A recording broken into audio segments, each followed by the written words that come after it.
Right then, we got a group of Reds out here. We'll have a little bit of a Fancam free-for-all. Man United 2, Brighton 0. We'll start with Zayan. Zayan, what you make of that today, bro? I thought it was a good performance in the second half for parts, but I think in the first half we were overrun.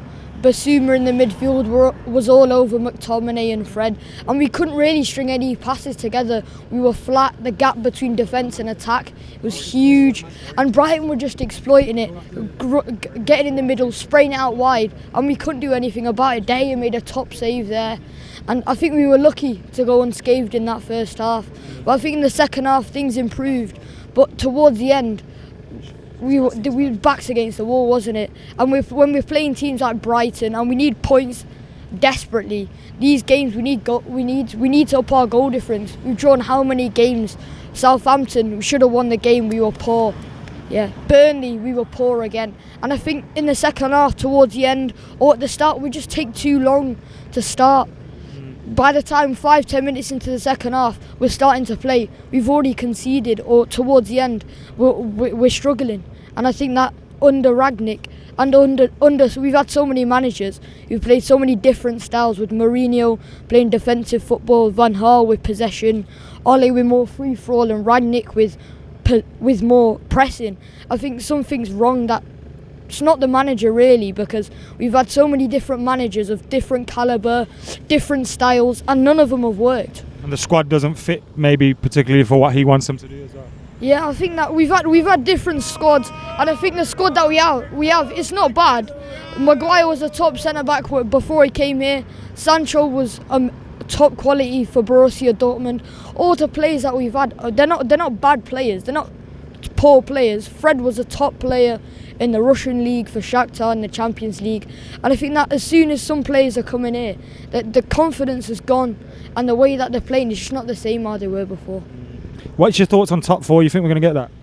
I think it might be a stretch. We've got to rely on other results, but if the performances that we've been having recently, Burnley, Southampton, even this game especially, we've got a difficult run in March. Atletico, City, and we've got to fight for the games, because these Atletico, they ain't going to give us an easy game. They're going to be at us. City are going to be at us, and we've got to be ready for the fight. For sure. Cheers, Anne. What do you think about top four and our chances now? I think we'll get top four, but it just isn't good enough, is it? We do that against any other team, City, Liverpool, Chelsea, a lot of teams, Tottenham, even Arsenal. We're going to get battered, aren't we? It's just not good enough. A lot of the players. What needs to change? A lot of things. I'll be honest with you. Get rid of Maguire, Shaw, Elanga is just not good. He's not a good player. Everyone's singing their song. Just stop it, please. He hasn't got a first. I'm still looking for his first touch. I can't find it. I'm not sure what he offers. I know it's a hot take, but I'm sorry, Elanga just ain't it. The trouble is, though, Elanga could be it, but at the moment, listen to what I'm saying. He could be the guy. He could be. We could have the next best thing in there. But at the moment, it feels like no matter who goes in there, they just kind of get dragged down and bogged down by what's going on around them. Yeah, I know what you mean. It's the same with Rashford, isn't it? Like similar things going on. But it's a weird one, because we bought Sancho for the right hand side, but we play Rashford there every game, or Elanga. It's a weird one.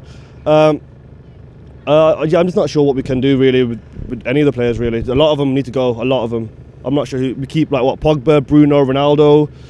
Maybe even Varane, but everyone else, it's not good enough, is it? Yeah, it's true. I'm looking around thinking, who do I want to stay? What do you guys think? Top four chances? It's possible. Depends how Arsenal are going to end up this season. Are they going to keep consistency? Tottenham, I'm not sure what's going on. Conte's, it's been a bit 50-50. Yeah, I love that you've started to speak about our opposition rather than us, which says it all really about where we are, innit? It does, because we're really inconsistent. We won 2-0 today, but did we deserve it? The goals were good, but yeah, we did. I don't think we did. 100%. Bruno should have scored 2. Rashford should have had a hat-trick. That's 5 goals. Yeah, they should have scored 2, but I think we deserved it. Top four's on. You think top four's on? Yeah. What made I think we deserve to win today's game based on a chance. So I kind of think you're right there. But why are you so confident about top four? Because I'm not. We're in the top 4 now. Yeah, if Arsenal win the game and they go above us, but I think teams like City, Tottenham, Arsenal, we won't. No, we can beat Arsenal, but Tottenham, City, we won't have it. But lower teams, I think we should beat. I think we'll get top 4. Hopefully he's right. What did you make of that today? Man, our defensive midfield, disgraceful. McTominay and Fred, you'd rather have Souček and Rice, I'm telling you now. Our 6 is disgraceful. Our defensive midfield, they're not Premier League midfielders, Champions League midfielders. I fucking look at Derby County, man. Jason Knight and Festi Abaselli. You'd rather them in the team than fucking Scott McTominay and Fred. I'm telling you, they're shite. You get Declan Rice in the summer. We're easy top 4. At the moment, West Ham are a better team than us. Telling you right now, West Ham are a better team. You nearly hit the mic then. What? Yeah, man. West Ham are a better team than us. I'm telling you right now. West Ham are getting top 4. We're Europa League next season. Oh, man, Unless we win Champions League this season, we're in Europa League. God, that's a soap now. Do you not think? I think you could be right. I don't think we're going to get top 4. Our attacking midfield's good, right? But it's no connect. Ronaldo, when Ronaldo's unplayed, we just get in the box, cross in the box, and a lot of people talk about Ronaldo being the issue when you look at it, our ball doesn't pass the midfield. Right. Yeah, he doesn't pass the midfield. But you go on the wings, and Dalot's putting in crosses. He can't cross. Wan-Bissaka can't cross. Tellez puts in one or two good balls, but it doesn't do it. Every time Ronaldo's up top you're looking for a header off Ronaldo. That's not how we should play. We need a fucking Tielemans or we need a fucking Declan Rice. If we got Declan Rice and played one CDM, that's what we need. We're playing with 2 CDMs, McTominay and Fred. Fred comes back in team and he's over Pogba. No way. Look at Pogba the last 2 games. Insane. And then Fred comes in and he's starting over him. No. Maybe he had one eye on Leeds. No. They're fucking tough opposition in Leeds. I'm telling you. Leeds attack. We easily beat Leeds. Fucking teams like Brighton and West Ham, fucking Burnley that we drawn 1-0 against Southampton. They're easy wins. Who's Southampton have? James Ward-Prowse. And better than us. Yeah, exactly. Who do Burnley have? No one. No, exactly. You don't even know who they have. But we have Pogba and McTominay playing 2 6s and they can't even win the game. Pogba's on what? 350 grand a week. Would you give him more? Give him a new contract? No. Look at James Gardner in Nottingham. He's best fucking free kick taker in the championship, and you're playing him. Man, he's better than Pogba. What do you think about top 4? You think we're going to get it? I think it depends on the momentum. Like, we got to win today. There's 2 ways of looking at today's game. We got 2 goals, and Ronnie's confidence must have gone a bit up. He scored a goal. He made a lot of chances as well.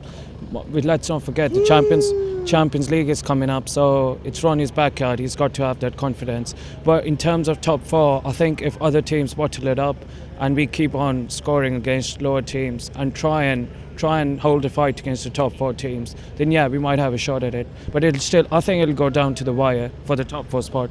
What do you think the main issue is, and what that we have to solve if we do want to get top 4? I think not just top 4, but looking at future years, you can't just look at one aspect of the team and think that needs solving. I think everything apart from the goalkeeper and the striker, Ronnie, if we're able to keep him, I think every area needs improvement. There's no coordination between defence and attack. The middle of the park unable to hold the ball as we've been used to for all the last 20 years. So I think we need, and even the management, like, there are certain questions being raised over the coaching methods, maybe they need been looked into, and most of all the attitude of the players. You can't have whining players and whinging players running the park. You need to have quality players who own the game. Yeah, for sure. Cheers, man. Top 4, you think we're gonna get it? I think so. I mean, I'm getting more and more optimistic about United because it's not the most convincing under Ragnick, but United got in that bag, bruv. It's cash, man. I sell fanzines. I swear. What I'm saying is right. Under Van Gaal, it was boring at times, but we got top 4, and it wasn't the most pleasant football at times, but he did it. And I think a similar thing is happening with Ragnick. We finally scored more than 1 goal at home today, which was actually nice to see. But even at half time, I don't want to be negative because it was nice United won, but the same people around me were saying the same things of, they're going to score again, aren't they? You know, there's just the same thing going round and round. But look, the whole ground. I know, it was just that constant sigh of, can we just score, please? And they did. They got the second goal towards the end, which they weren't doing. This is the thing, you know, against Southampton, against Burnley, it was so obvious what was going to happen when United took the lead. Were you bothered that against 10 men we seemed to kind of sit into our shell and trying to think this is enough? Yeah, partly a bit, because, you know, that Brighton had that chance right at the end, and if they'd scored that, it was pretty similar to what was happening. So, in a way, United got lucky, but then also, you know, especially the fact they kept the clean sheet as well, it's really good to see. But I think it was a much better performance today, and this is the frustrating thing. United necessarily haven't been playing badly. They've been creating chances, it's just they've not been able to finish teams off that they should have been, and they finally did that today. So hopefully, you know, Watford coming up as well in the future. They've got a couple more games before they play City. Leeds should be a reasonably easy game, so I'm feeling more optimistic as the season goes on. And you're selling United we stand, yeah? I am selling United we stand. Where do you stand? just over there outside Hotel Football. So make sure you support the fanzines, Red News, United We Stand. Get on them. So yeah, buy that. £3 every home game, and next issue will be out before the Watford game, so good place to buy it then. Support the fanzines, big part of culture. Nice one. Brother, how you doing? Doing good, brother. All the way from Canada. Yes, Are we getting top 4? Yes, I think so. Inshallah. I think so. I think two things need to happen. After the Atletico Madrid game, I'm really hoping we put in a performance, and that sort of spurs on like our season towards the end of the season, and we really like develop momentum going in towards the last 13, 14 games that are left. So I think if that happens, and number two is that we solidify a starting 11 that is set throughout the rest of the season. I think we've rotated quite a bit last couple of games. Midfield has been gone up and down. Pogba's come in, showing what he can do again. Ragnick seems to like fancy him a lot. But I think when that happens, we have a solid starting 11 that goes in throughout the rest of the last 10 games, and we put in a great performance over the last two the matchups against Atletico. Because I'm looking at the other teams, West Ham, Arsenal, they don't have anything else going for them other than the Premier League right now. Spurs, they're kind of in the Premier League in the top 4 only, but we have the Champions League, and I feel like that can boost us a little bit. If we make You don't think it can hinder us in the race? I don't think so. We'd have to stay in it for a long time for it to hinder us. Yeah, exactly. And I'm just hoping that players, they have something to look forward to, because I'm looking at what happened to Chelsea last year. They had a favorable draw. I'm not saying that it was luck. They had a favorable draw. They had in the early stages, I remember. They had Porto, then they had Real Madrid. They had a couple of teams on the weaker side of the bracket, and that sort of like gave them momentum towards the rest of the season. Because if you remember, Chelsea made the top 4 on the last day, I believe. So yeah. So I'm really hoping that we progress later into the Champions League stages, and that would sort of like give players the momentum, the motivation to sort of keep going, because players would want to sort of show Ragnick that they want to be in those in that starting 11 towards the end of the season. So I'm really hoping so, and this was my first ever game at Old Trafford, first time ever in the UK, and I'm really pleased with the performance. Thank God you didn't come last week.